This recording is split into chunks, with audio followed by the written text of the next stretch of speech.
What was going through your mind?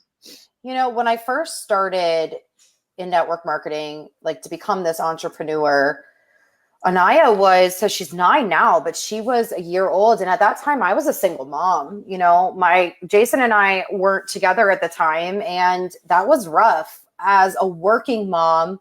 I always say cubicle to throne, but I was working for someone else, working that 40 plus hours a week, just trying to keep the lights on. And then here comes network marketing, and I got it. I saw the vision, but to be honest, I didn't know if I could really do it. I didn't know if it was going to be for me. I didn't know how I was going to do it.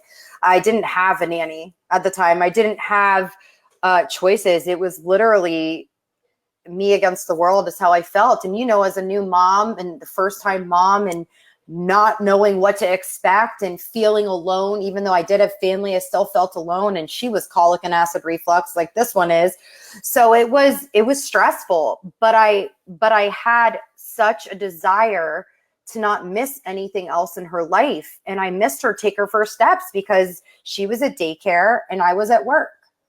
And it was like, what else was I going to miss? And I get emotional even thinking about it. And it's funny because I'm not like this big crier, but every time I'm on stage and I tell this story of I missed her take her first steps, what else was I going to miss? And now she doesn't remember me ever having a job, Jess. Like, it's the coolest thing in the world. And that makes me happy because I'm here for her. And that's the thing too, right? Like, just going off of what you just said, you still harbor that guilt, but she doesn't even remember. She has no idea that you missed her taking her first steps, right? So it's just, words of advice and something to think about for the women listening to this is there are so many things that us as moms harbor in our minds forever that our kids are never going to remember or even care about. So, but for you, that was an important aha moment. And hey, maybe it happened for a reason because of how it fueled you to build your business. Was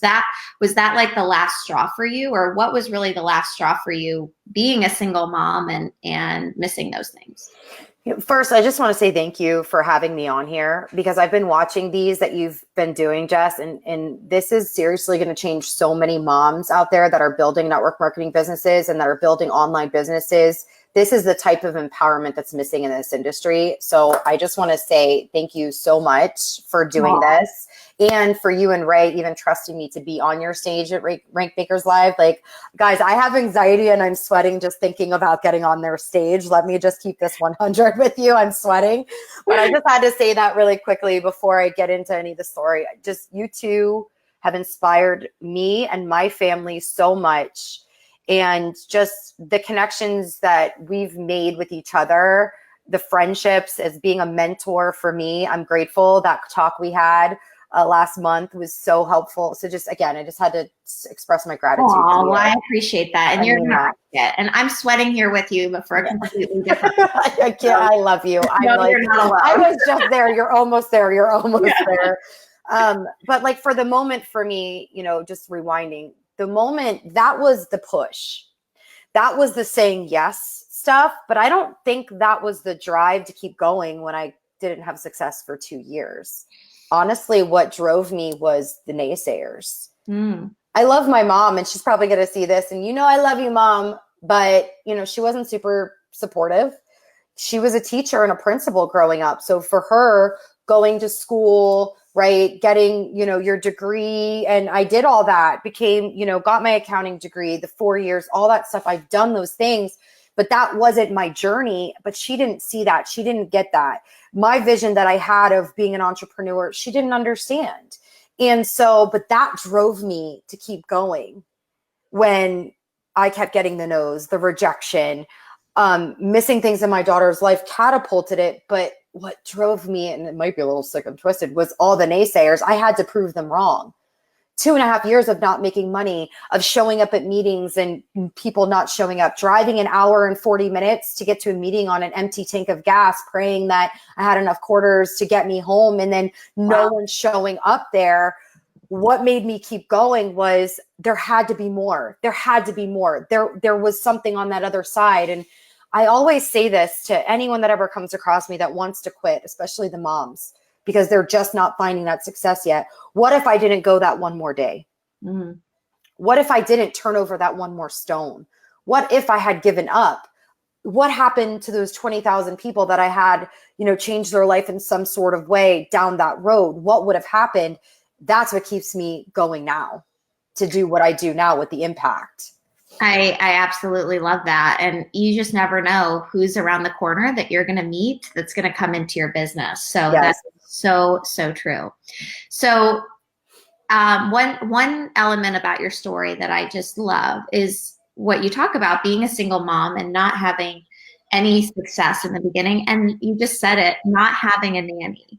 I think people, they look at Ray and I now with our business, and probably people look at you now as a mom and say, oh, well, you can afford a nanny, or you have the means now, you can get tons of help. I don't have that. And so they kind of use it as a crutch or an excuse. And Yeah. say that it's not hard. It's hard as hell, no matter if you have a billion people helping you or nobody. Yeah. It's hard. But talk about that place of, I'll show you. I want to show all those naysayers out there, but I have this daughter at home that I need help with. Like, how did that work out for you? You mentioned daycare with work. When did you fit in your calls, your prospecting? What was that process like for you? So I almost got fired. I have to find the note. I have a note from my boss and I had to sign it. Like, she wrote it out and she said, you're not allowed to talk about your network marketing business here, or you won't have a job. I know, I have to find it. I know I have it because I kept it in that moment. I remember saying to her, and I don't know why she didn't fire me then, but I said to her, I don't live to work. I work to live. There's a difference. I'm going to sign this piece of paper, but I won't be here forever. She needed me when I actually quit and resigned, which was the best day of my life. They had to have your job at the time. I worked for a third-party company for Amazon. I was their controller, and I helped build the company from 3 million to 42 million in an 18-month period, and I was getting paid salary. That was not okay for me. Like, it was like I had 3 computers on my desk, and when I resigned, they had to have 3 people replace me, and I was getting paid less than $35,000 a year. Oh my gosh. And it's expensive here in South Florida, and Yeah. so that wasn't a lot as a single mom. But so squirrel. What was I talking about here? You have mom brain, like I have pregnancy brain. I'm like, there's a point to my story here. How did I do it? Guys. How did I do it? So I had to sign this piece of paper stating I wouldn't talk about it at work anymore. So that took away the time at work to talk to coworkers and whatever. So it was my 30-minute lunch break, and it was 2 15-minute breaks that I had, and that I was literally on social media, connecting with people, sending a message, figuring it out. Then I had a 15-minute drive to go pick up my daughter. So I would do a 3-way call there. My daughter screamed in the car, so I could not do that on the way home. I used to dread picking her up. This is horrible, but I think moms need to hear this. I had so much anxiety of getting in the car with her. I have it now with Madeline too. But these babies were colic and acid reflux, and they screamed. Mm-hmm. And so I couldn't do it in the car. When I got home, I had to be holding her or she screamed. So I would hold her, bounce her, do a 3-way phone call, like figure out my life here, right? And then she would get her to bed, and I would stay up an extra hour. I'd be exhausted. But I had dark circles. I was just about to ask you, what about nighttime, early morning? Like, what was that like? Anaya woke up at 5:30 on the dot. She would go to sleep at like 9:30 and wake up at 5:30. So I would stay up an extra hour, and I couldn't wake up that extra hour because it was just too early for me. But she was up. She didn't nap during the day either. So the weekends wasn't like I could. So I literally had to find the nooks and crannies, but I was intentional with that time. And when you say intentional, talk about your process there. You said you reach out to people on social media. Mm-hmm. Give us some idea of what that looked like. So I would set a timer on my phone because you can get lost in the scroll hole. And so something that's been really helpful for me is I set a timer for 20 minutes and I'm intentional, especially if Anaya would take that nap or Madeline takes that nap now. I mean, I run my brand that is almost like having a full-time job. You know what that looks like. That's not like, it's a full-time job when you have people working underneath you and you have, funnel, all this stuff. It's like, it's a constant. So to work my network marketing business, I still set a timer for 15 to 20 minutes so I can get into my inbox. I And used, so I'm I used paying to do that attention too. there. Yeah. I used And to set a timer, and it's funny how people think that it's easier when you're running your own business as well, like your own brand, and you have the means for help. Well, it's because you need that extra help because there's a lot more that goes into it. Like we are so yeah, skilled in network marketing with, you have two jobs pretty much: show, present, and enroll, present and enroll, present and enroll. When you have your own brand, like you're building, there's a lot more to that. a So lot more, you would set a moving pieces.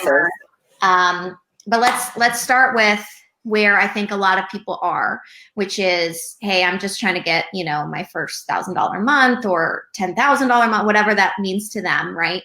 So you would set a timer, prospect. Give us some tips around that, like, because you had to be fast with being a Yes. mom. What Yes. was something you would say or something that you would do that was effective?